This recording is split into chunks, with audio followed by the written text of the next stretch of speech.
What would you take from what would you take away from this year? What would I take away? Yeah. Nothing. We Nothing. should we should we should realize that we are the virus of the planet of the Earth, and all these diseases wouldn't have be happening if we wouldn't didn't have messed up the planet in the last 70 years by industrialism and pollution and absolute money hungry idiots who are destroying our nature, our environment, and not giving a rat's ass what happens afterwards. And then when something like this happens, they're not prepared to deal with it. And every government in the world failed miserably handling the COVID virus, including China. If it was the beginning of the virus there or not, I don't give a rat's ass, honestly.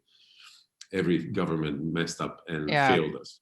So, and if I get angry about it, doesn't help me anything. It's just my No, health sure. getting suffering. So my takeaway is hunker down, work, live healthy, live respectful, and who knows? Maybe 2021 is going to be 3 times worse. God willing, no. Yeah. But So during quarantine, you work on some stuff. during the quarantine at home, being locked in, no, just trying to keep the mental health of my family up to a level, entertain them, give them, support just by with education at home to mental strength of how to handle this thing and also physical well-being. Yeah. And that's it. I did. It's not that my profession I can do really something from at home. I didn't pick up any of my old hobbies. I didn't, start playing music again or something. I don't know. It passed by quickly in the long run. I mean, if I look back, Yeah. it seems like yesterday when they announced the lockdown here in Spain on the 13th of March, let's say, and now we're closing up. How many? 9 months afterwards. Christmas is around the corner. New Year's Eve. We're gonna get fat again. That's it. About no. So you playing Marsella? I'm not sure how we say this in Spanish. In La Casa de Papel or Money Heist. The show is about two robberies, and the heroes or thieves are, wearing a red jumpsuit and a Dali mask. And since the success of the show, we we saw on the news a few kinds of robberies, in which people are wearing those same items. And my question is, were you sometimes concerned when you read the script about the impact it can have on people and how they can be inspired, but in a bad way about it? Yeah, I mean, you sell something that people are yearning to see because it's not in the comfort zone. It's not in the usual life. So that's why you have thrillers. That's why you have robberies. That's why you have various dramas, including pretty sick ideas that could be realistic or not. Doesn't matter. Casa de Papel is no surprise there that they made a mishmash of everything that worked in movies or series in the last 30, 40 years, meaning replicas, copies of several films and movies, even a Spike Jones movie, which is almost identical, jumpsuit story, or with the president's masks of Point Break, I think it was, with Keanu Reeves. I mean, there's so many elements that Casa de Papel took things from, and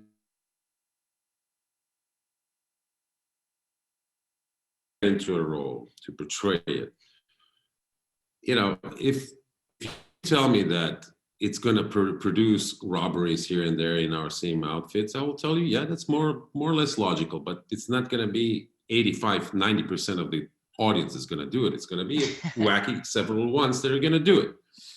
Because, what happens if I have those questions, what you're asking as a thespian, as an actor, what then happens when I do a Nazi role? Yeah. Very true. So who gets inspired by that? And I'm depicting history because we're making movies about World War II, the Holocaust, etc. And so where's the thin line of art, entertainment, etc.? I'm trying to Yeah. boil it down to that I don't have any limitations. I will voice something that I think it's too much of physical aggression during a scene, violence, or language that is not appropriate. Although, I'm trying to make a sound role in the project that I'm in. But later, what happens and how the audience explains it is not really under our control. And of Yeah, course, that's there true. will be, like I said, that 1% of the wacky, crazy ones that are like, oh, let's dress up like Casa de Papel people and rob a bank. That happened in Argentina, I think Chile, Brazil, recently somewhere in Europe. But, they don't use it only to rob banks to imitate us. They Yeah. also use the costumes as a resistance for other things. And recently in Barcelona here, there are several organizations for squatters and people who are being evicted that don't have economic standards to survive normally. And the government, the banks are kicking them out of some very poor living conditions, really out onto the street. And then you have these organizations that really show up in the red jumpsuits with the Dali masks and are trying to get justice for their equals Yeah. against big banks, etc. Is that noble? Is that bad? Who knows? I mean, each to his own. I don't know. Like I said, there's always how do you say products that end up happening, or not products. We Yeah. produce a reaction in the audience, not just Casa de Papel, other series and movies as well. Hopefully it's for the good, for the betterment of the people, but also it's for entertainment. This is really just entertainment. Yeah. And why do you think those items became such a symbol for activism and rebellion? Um, I think the good choice of color always plays. You remember red always very Yeah. well. Black has a bad connotation. White has its own connotation. So I think the choice of red was a good artistic choice, just to be remembered. The Dali mask is very similar to the anonymous mask, you know, or what was that movie? V for Vendetta, stuff Yeah. like that. So you have these, and that also draws to the mask of old Venice, of ancient empire in Venice, and that's not ancient, but you have these carnival masks that portray good and bad and the devil, etc. So it's a mishmash visually of many old things that we can use. And the theme of robbing from the rich and giving to the poor, like Robin Hood-esque, let's say, is always changing. They use it in different things, and people are getting attracted to it because, people are pissed off with banks that give, you're a slave to them for 35 years just to have a roof over your head with your children and your family. I don't know. We provoke very basic emotions out of the audience that they can get connected to. There's nothing more to that. Yeah.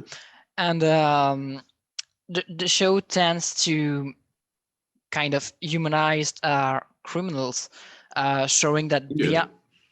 behind this bad behavior, there's actually a trauma, a person feeling very lonely. And do you think this is something people need to to more acknowledge? You know?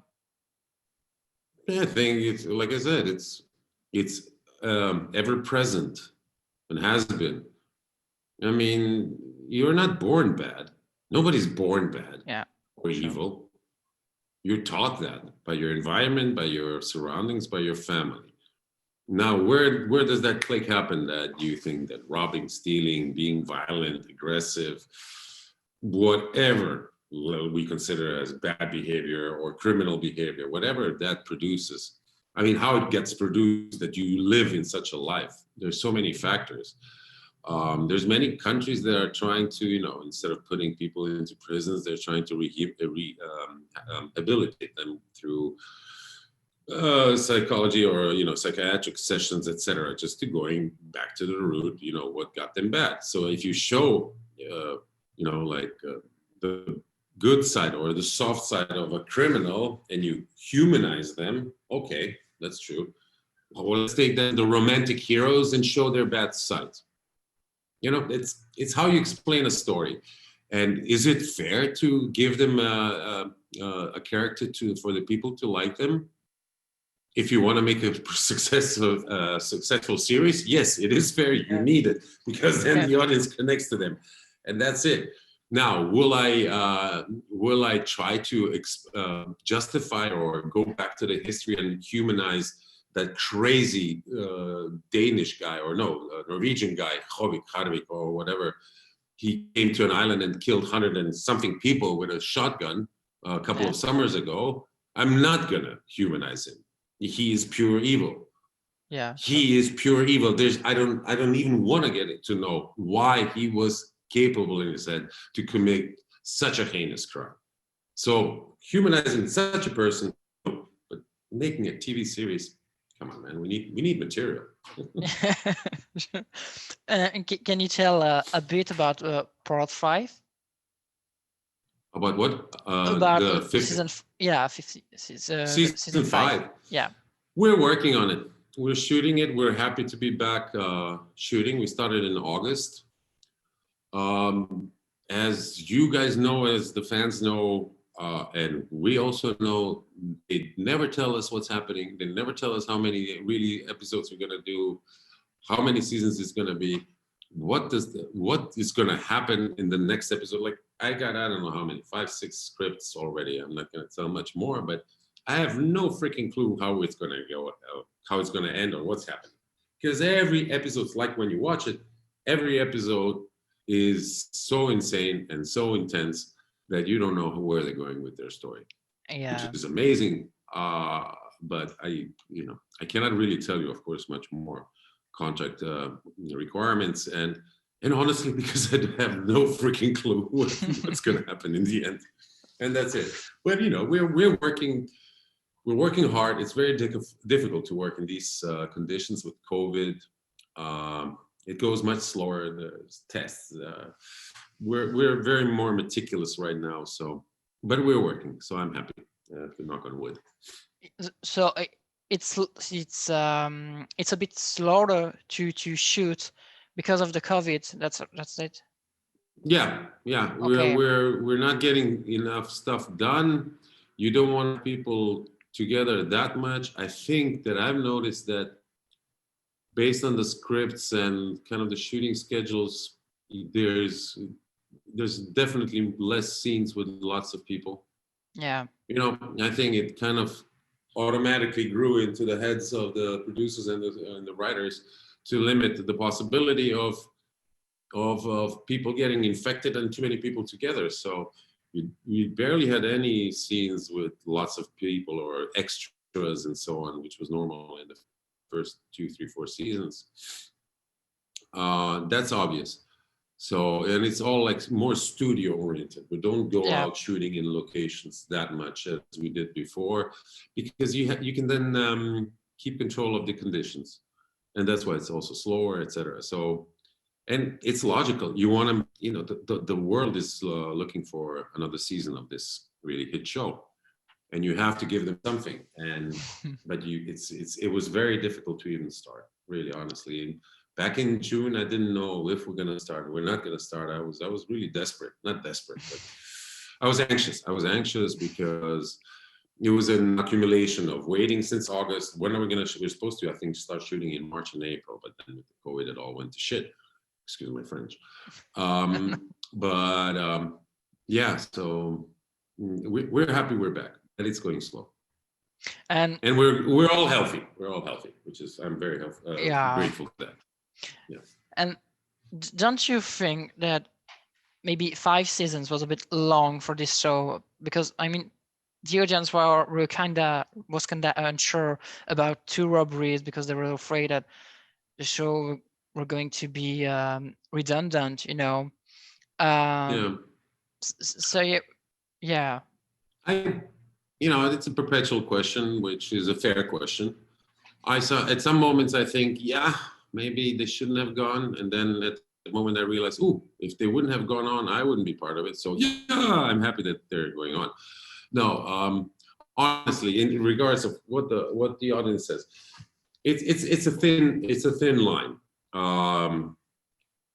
there have been projects that were more successful even in the sequels or in movies or series that later the seasons really became better and stronger.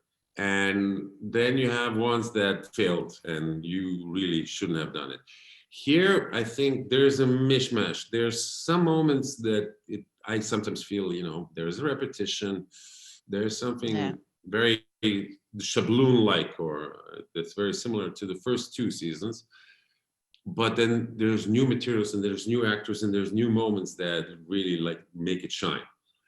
And I agree that sometimes the first project is always the most unique one. And yes, in this case, La Casa de Papel, with the amount of money, with the cast and so on, how they shot those two seasons was amazing, because they really made a hit show. And then later with the support of Netflix, they made a much bigger show, which then I think that's why people also kind of were pushing against it, because it was bigger and better production. And now these scenes on Thailand and Panama, and I don't know. It's fun to do, guys. Come on, Yeah. and also if you're Netflix and you see something like people making really having such a great reaction to a show globally, of course you're gonna be like, we should go on with this one. Any sane producer should think like that. I'm sorry. Let's put art aside. Production is also important. Us artists, actors and thespians, and I don't know, if it wouldn't have been for producers or distribution companies or distributors who are interested in material like this, we would be out on the streets. So it's a level. Athena, where are you, Athena? Let's put the levels together. With the show, you get a bit you became a celebrity, and I think it opens doors, and I was wondering if you'd like to export yourself elsewhere than Spain, or are you more like it's your I had an interview with her, and she said that she was very attached to the country and her culture and mother tongue, and she isn't really interested by going away. Yeah. Depends, that's Itziar is a great example of a talented artist who is enjoying her Basque culture. So Yeah. she's in the País Vasco, and they have enough of culture things and projects that she can participate in and enjoy. I live my life like a mutt in 3 different continents, in 4 different languages. So I'm not, I don't have a really set base. I love Barcelona, where I live. It's really one of my favorite cities after New York, LA, Vienna, Abu Dhabi, Zagreb, and other ones. But with my languages, I don't see myself being just tied and bound to Spain. Yeah. I don't consider myself famous. I'm a theatrical actor. I love the theater, but because of my language capabilities in Spanish, I still didn't.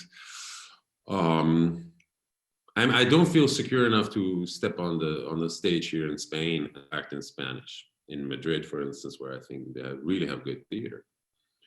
But if an opportunity arises in London at West End or Broadway in New York, I would love to go back first to theater. But theater doesn't pay the bills as much as TV and film. Honestly, I don't know. I like to work. I love to work whatever it is. Is it voiceover for cartoons? Is it TV series in whatever language? I don't know. Sometimes I don't even remember when's the last time I acted in Croatian, for instance, or in English. For instance, in English I haven't acted since almost Papillon. That was 4 years ago. It was German, Spanish, German, I think Dutch. It's just a mishmash of things. And I see myself working everywhere. Wherever somebody calls me, that's it. And in Spain, they're always going to give me the roles of the Eastern European, or I don't know, bad guy. I'm 6'3". I'm 192 centimeters. I'm over 100 kilos. And I forget that because I'm a goofball. I'm still a kid in my head. So, and I don't want to be playing those roles. I'm sick and tired of those roles. Yeah. So I don't know. First, and I always do it like this. I go step by step. until I finish now, whatever we have to shoot with Casa de Papel, it's pointless to think too much about stuff. But I think working around Europe in TV or film would be very neat for the next couple of years, for whoever, in whatever language, as long as it's interesting and I can change. Yeah. Do you already know what you're going to do after La Casa de Papel? Have you already have I a have new project? several things Yeah. on board as ideas, and the the usual. We're still looking for money. Producers kind of talking about either what film or TV. Doesn't matter. I've I've gotten used after 25 years of my professional career that you cannot rush things. Sometimes there's really low points and hard moments to divulge and go on, but it all levels out, and then something new comes in when you don't expect it. Who knows? Right now, if I don't focus on Casa de Papel, I'm not going to do a good job. So Yeah. that's my focus. No, it is like that. You cannot get dispersed. Marseille, it seems that it doesn't speak much or do much, but it's a very hard role to prepare. I honestly have to say that it was one of the most difficult roles I've done. Yeah. Okay. One last question. I really like Okay. I really like this one. I'm asking this question to all the actors, actresses. So in your life, you did a bunch of interviews, and if you could put the shoes of a journalist and ask a question to yourself, what would it be? So if whatever moment in my doesn't matter which moment and which journalist, etc. You mean? Yeah, something you would really like to share with your audience. I don't know. I'm always silly, so I better not say this because it's really dumb. No, I'll be more. I try to be more serious because I always like to be goofy. It's much easier. Yeah. No, I myself have an interesting question that I ask when I'm more intimate with somebody. I mean, intimate when we connect and talk about life, art, etc. I ask one thing, and that is if by some bad fortune or bad luck you're to lose one of your senses, which one, or because of a disease or something, which one would you choose to live without? Sight or hearing? So you would lose your sight or your hearing. That's what I sometimes like to ask some people. Really shock them when I ask them that. But I think it's very interesting because we have our senses, especially actors and artists Yeah. use our senses insanely, very intensely. And then I'm wondering what people would like to live without of those two senses. That's the question I like to ask. And Uh, that's the question I would ask myself as a journalist, but it's an easy question because I know my answer because I've been thinking about this for decades. But anyways, it's kind of cheating. Sorry. yeah. What senses would you choose if you have to Out keep of one? between sight and hearing, I Yeah. would let go of the sight. I would keep the hearing. Oh yeah. Why? Why? Yeah. Because if I already saw and heard everything, and I have to remain with one, I would remain with one that I would remember less, meaning that what I've seen, I've seen. I can always imagine it in my head, but sound, I cannot imagine. When I'm looking at somebody, but I cannot hear them, I cannot hear a lie or a truth. I can see a face, but it's on the voice. I will hear if it's a lie. So music, so many things, and with hearing, you can still have space. You have balance. It's I don't know. I've tried to level them out, but I think right now I would for now in my life I would keep the hearing and lose the sight. That's mine. That's mine. I most people would lose the hearing and keep the sight. Honestly, like who I've asked, that's how they look at it. You think about it a lot. No, I don't think I'm okay. It doesn't keep me up at night. I have other problems for that. No, Okay. no. Sorry. Yeah. That's one question I think that I don't know. It's interesting because it shows people's values and ideas, and it's very personal. I can see a face, but it's on the voice. I will hear if it's a lie. So music, so many things, and with hearing, you can still have space. You have balance. It's I don't know. I've tried to level them out, but I think right now I would for now in my life I would keep the hearing and lose the sight.